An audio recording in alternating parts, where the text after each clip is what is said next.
Sri Nisargadatta Maharaj. Ben oyum. Bölüm 24. Tanrı her şeyi yapandır. Bilge olan ise hiçbir şey yapmaz. Bazı mahatmalar, yani aydınlanmış varlıklar, dünyanın ne bir kaza ne de bir tanrının oyunu olmadığını, aksine evrenin her yerinde bilinci uyandırmayı ve geliştirmeyi amaçlayan büyük bir çalışma planının sonucu ve ifadesi olduğunu savunurlar. Cansızlıktan hayata, bilinçsizlikten bilinçliliğe, donukluktan parlak zekaya, yanlış anlamadan açıklığa. İşte dünyanın durmaksızın ve amansızca hareket ettiği yön budur. Elbette evrenin uykuda gibi göründüğü dinlenme ve görünür karanlık anları vardır. Ancak dinlenme sona erer ve bilinç üzerindeki çalışma yeniden başlar. Bizim bakış açımızdan dünya bir gözyaşı vadisidir. Mümkün olan en kısa sürede ve her türlü yolla kaçınılması gereken bir yerdir. Aydınlanmış varlıklar için dünya iyidir ve iyi bir amaca hizmet eder. Dünyanın zihinsel bir yapı olduğunu ve nihayetinde her şeyin bir olduğunu inkar etmezler. Ama yapının bir anlamı olduğunu ve son derece arzu edilen bir amaca hizmet ettiğini görür ve söylerler. Tanrının iradesi dediğimiz şey, oyunbaz bir tanrının kaprisli bir hevesi değil. Tanrının ve bilincin sonsuz potansiyellerini gerçekleştirmek, sevgi, bilgelik ve güçte büyümek için mutlak bir gerekliliğin ifadesidir. Tıpkı bir bahçıvanın minik bir tohumdan muhteşem bir mükemmelliğe kadar çiçekler yetiştirmesi gibi. Tanrı da kendi bahçesinde diğer varlıklar arasında onu tanıyan, seven ve onunla birlikte çalışan insanları süper insanlara dönüştürür. Tanrı dinlendiğinde, yani pralaya zamanı, gelişimi tamamlanmamış olan bir süreliğine bilinçsiz hale gelirken, tüm bilinç biçimlerinin ve içeriklerinin ötesine geçmiş olan mükemmeller, evrensel sessizliğin farkında kalırlar. Yani evrenin ortaya çıkma zamanı geldiğinde uyuyanlar uyanır ve işleri başlar. Daha gelişmiş olanlar önce uyanır ve daha az gelişmiş olanlar için zemini hazırlar. Böylece daha fazla gelişimleri için uygun davranış biçimleri ve kalıpları bulurlar. Hikaye böyle devam eder. Sizin öğretinizle aradaki fark şudur: dünyanın iyi olmadığını ve ondan uzak durulması gerektiğini ısrarla söylüyorsunuz. Onlar ise dünyaya karşı duyulan tiksintinin geçici, gerekli ama geçici bir aşama olduğunu ve kısa sürede her şeyi kapsayan bir sevgi ve Tanrı ile çalışma konusunda istikrarlı bir iradeyle yer değiştirdiğini söylüyorlar. Söylediklerinizin hepsi giden yol, yani pravatti için doğrudur. Dönüş yolu, yani nivritti için ise kendini yok etmek gereklidir. Benim duruşum hiçbir şeyin olmadığı yerdedir, yani Paramakaş'tadır. Kelimeler oraya ulaşmaz, düşünceler de. Zihin için her şey karanlıktır ve sessizliktir. Sonra bilinç kıpırdamaya başlar ve hafıza ve hayal gücünden oluşan dünyayı, Mahadakaş'ı yansıtan zihni, yani Çikadaş'ı uyandırır. Dünya var olduktan sonra söylediklerinizin hepsi doğru olabilir. Zihnin doğasında hedefler hayal etmek, onlara doğru çabalamak, araçlar ve yollar aramak, vizyon, enerji ve cesaret sergilemek vardır. Bunlar ilahi niteliklerdir ve bunları inkar etmiyorum. Ama ben hiçbir farkın olmadığı, şeylerin olmadığı ve onları yaratan zihinlerin olmadığı yerde duruyorum. Orada evimdeyim. Ne olursa olsun beni etkilemez. Şeyler şeyleri etkiler. Hepsi bu. hafızadan və bəkləntidən arınmış olaraq, tazə, masum və ürəkdənim. Zihin böyük bir işçidir. Mahakarta və dinlənməyə ihtiyacı vardır. Heç bir şeyə ihtiyac duymadığım için korkusuzum. Kimdən korkayım ki? Ayrılık yok. Biz ayrı benlikler değiliz. Sadece tek bir benlik, yüce gerçeklik vardır. Kişisel olan ve kişisel olmayan birdir. Tek istediğim dünyaya yardım edebilmek. Kim diyor ki yardım edemezsiniz? Yardımın ne anlama geldiği ve neye ihtiyaç duyulduğu konusunda karar verdiniz ve kendinizi yapmanız gereken ile yapabileceğiniz gereklilik ile yetenek arasında bir çatışmaya soktunuz. Ama neden böyle yapıyoruz? Zihniniz bir yapı tasarlar ve kendinizi onunla özdeşleştirirsiniz.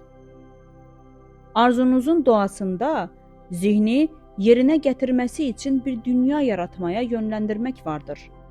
Küçük bir arzu bile uzun bir eylem zincirini başlatabilir. Ya güçlü bir arzu bir evren yaratabilir. Güçleri mucizevidir.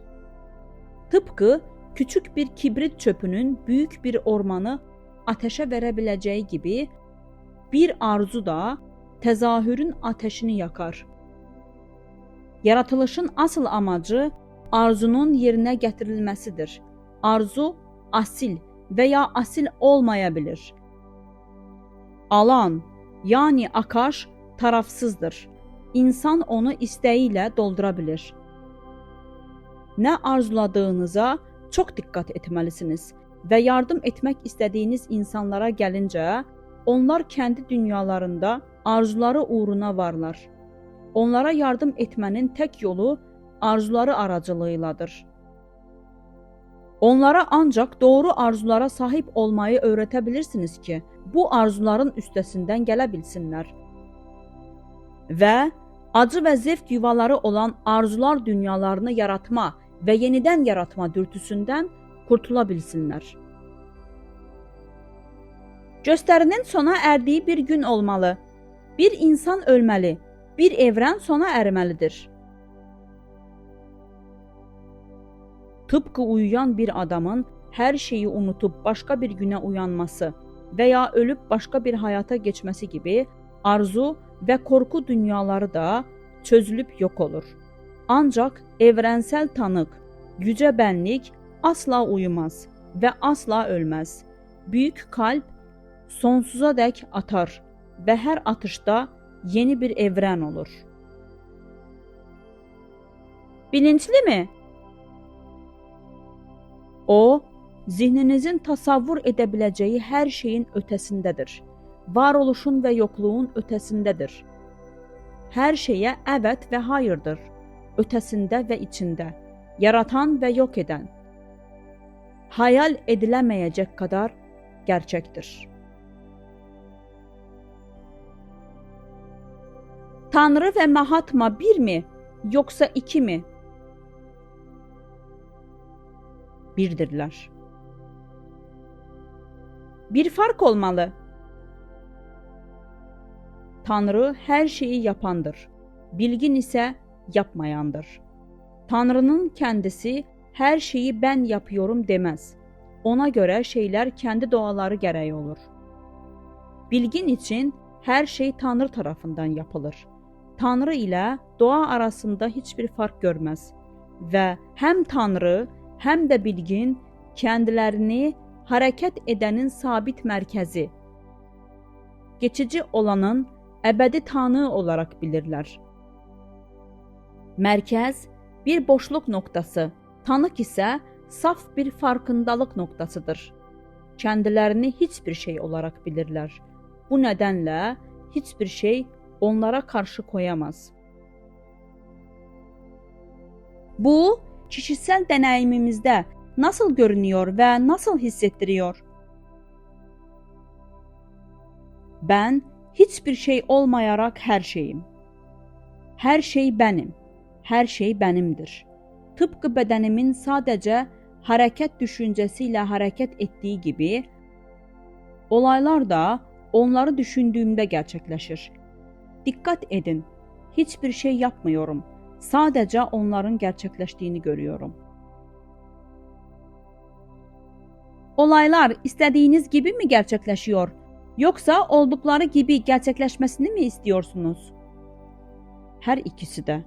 Kabul ediyorum ve kabul ediyorum. Her şeyim ve her şey benim. Dünya olduğum için dünyadan korkmuyorum.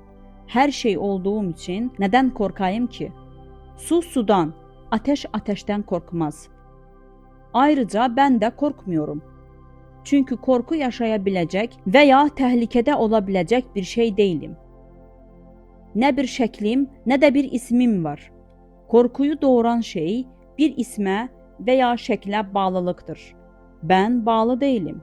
Ben hiçbir şeyim ve hiçbir şey hiçbir şeyden korkmaz. Aksine her şey hiçlikten korkar. Çünkü bir şey hiçliğe dokunduğunda hiçlik olur.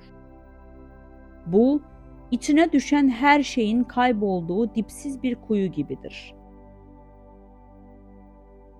Tanrı bir kişi değil mi? Kendinizi bir kişi olarak düşündüğünüz sürece o da bir kişidir. Her şey olduğunuzda onu her şey olarak görürsünüz. Tutumumu değiştirerek gerçekleri değiştirebilir miyim? Tutum gerçektir. Öfkeyi ele alalım. Odada bir aşağı bir yukarı yürüyerek öfkeli olabilirim. Aynı zamanda ne olduğumu biliyorum. Bilgelik ve sevginin merkezi, saf varoluşun bir atomu. Her şey yatışıyor ve zihin sessizliğe karışıyor.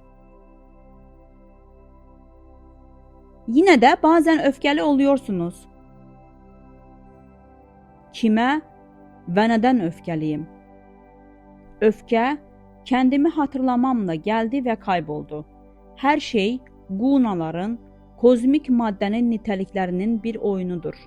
Kendimi onlarla özdeşleştirdiğimde onların kölesiyim. Ayrıldığımda ise onların efendisiyim. Tavrınızla dünyayı etkileyebilir misiniz? Kendinizi dünyadan ayırarak ona yardım etme umudunuzu tamamen kaybedersiniz. Nasıl olabilir ki? Ben her şeyim. Kendime yardım edemez miyim? Kendimi belirli bir kişiyle özdeşleştirmiyorum çünkü ben her şeyim.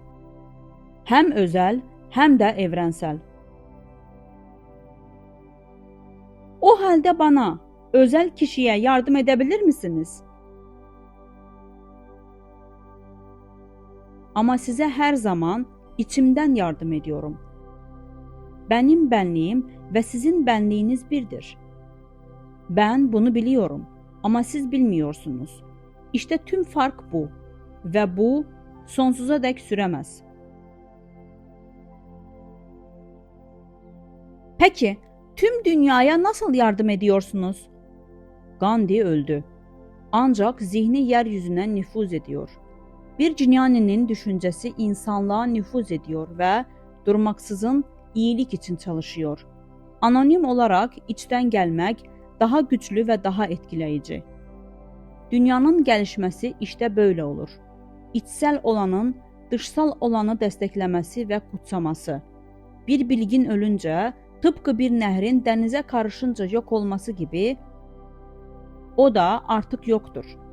Adı, şekli artık yoktur. Ama su kalır ve okyanusla birleşir. Bir bilgin evrensel zihne katıldığında tüm iyiliği ve bilgeliği insanlığın mirası olur ve her insanı yüceltir. Kişiliğimize bağlıyız. Bireyselliğimize, başkalarından farklı olmamıza çok değer veriyoruz. Siz ikisini de işe yaramaz olarak kınıyor gibisiniz. Tezahür etmemiş olanın bize ne faydası var?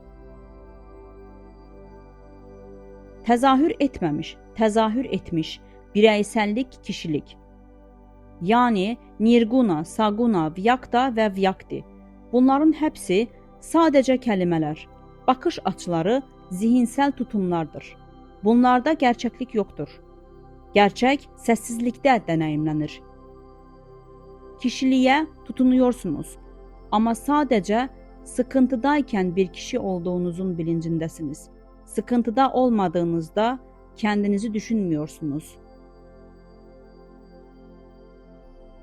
Bana tezahür etmemiş olanın faydalarını söylemediniz. Elbette, uyanmak için uyumalısınız. Yaşamak için ölmelisiniz. Yeniden şekillenmek için eriyip gitmelisiniz. İnşa etmek için yok etmelisiniz. Yaratılıştan önce yok etmelisiniz. Yüce varlık evrensel çözücüdür. Her kabı aşındırır, her engeli yakar. Her şeyin mutlak olarak reddedilmesi olmadan şeylerin tiranlığı mutlak olurdu. Yüce varlık büyük uyum sağlayıcıdır. Özgürlük içindeki yaşamın nihai ve mükemmel dengesinin garantisidir. Sizi çözer ve böylece gerçek varlığınızı yeniden ortaya koyar. Kendi düzeyinde her şey yolunda ama günlük hayatta nasıl işliyor? Günlük hayat bir eylem hayatıdır. İster beğenin, ister beğenmeyin. İşlev görmelisiniz. Kendi iyiliğiniz için yaptığınız her şey birikir ve patlayıcı hale gelir. Bir gün patlar ve sizi ve dünyanızı alt üst eder. Herkesin iyiliği için çalıştığınızı kendinize inandırdığınızda işler daha da kötüleşir. Çünkü başkaları için neyin iyi olduğuna dair kendi fikirlerinizle yönlendirilmemelisiniz. Başkaları için neyin iyi olduğunu iddia eden bir insan tehlikelidir. Öyleyse nasıl çalışmalı? Ne kendiniz için ne de başkaları için. Sadece işin kendisi için. Değerli bir şey kendi amacına ve anlamına sahiptir. Hiçbir şeyi başka bir şeye araç yapmayın. Bağlamayın. Tanrı bir şeyi başka bir şeye hizmet etmesi için yaratmaz. Her şey kendi başına yaratılmıştır. Kendisi için yaratıldığı için müdahale etmez. Siz şeyleri ve insanları kendilerine yabancı amaçlar için kullanıyor ve dünyaya ve kendinize zarar veriyorsunuz. Gerçek varlığımız her zaman bizimle birlikte diyorsunuz. Bunu nasıl fark etmiyoruz? Evet, siz her zaman yüce varlıksınız. Ama dikkatiniz fiziksel veya zihinsel şeylere odaklanmış durumda. Dikkatiniz bir şeyden uzaklaştığında ve henüz başka bir şeye odaklanmadığında aradaki süre boyunca saf varlıksınız. Ayrımcılık ve bağımsızlık, viveka ve vairagya uygulamasıyla duygusal ve zihinsel durumları gözden kaybettiğinizde saf varlık doğal bir hal olarak ortaya çıkar. Bu ayrılık duygusuna nasıl son verilir? Zihni bene, varoluş duygusuna odaklayarak. Ben falancıyım ortadan kalkar. Ben sadece bir tanığım kalır. Ve o da ben her şeyim içinde kaybolur. Sonra her şey bir olur. Ve bir kendiniz benden ayrı olmamak üzere. Ayrı bir ben fikrini terk edin. Ve kimin deneyimi sorusu ortaya çıkmayacaktır. Kendi deneyiminizden bahsediyorsunuz. Bunu nasıl benimki yapabilirim ki? Deneyimimin sizin deneyiminizden farklı olduğunu söylüyorsunuz. Çünkü ayrı olduğumuza inanıyorsunuz. Ama ayrı değiliz. Daha derin bir düzeyde benim deneyimim sizin deneyiminizdir. Kendinizin derinliklerine dalın ve onu kolayca ve basitçe bulacaksınız. Ben yönüne doğru gidin. Son.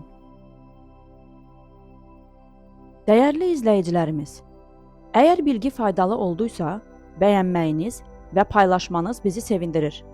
Kanalın büyüməsi və daha çox insana ulaşması, daha çox insanın bilgilənməsinə və aydınlanmasına səbəb olur. Bizimlə olduğunuz üçün təşəkkürlər.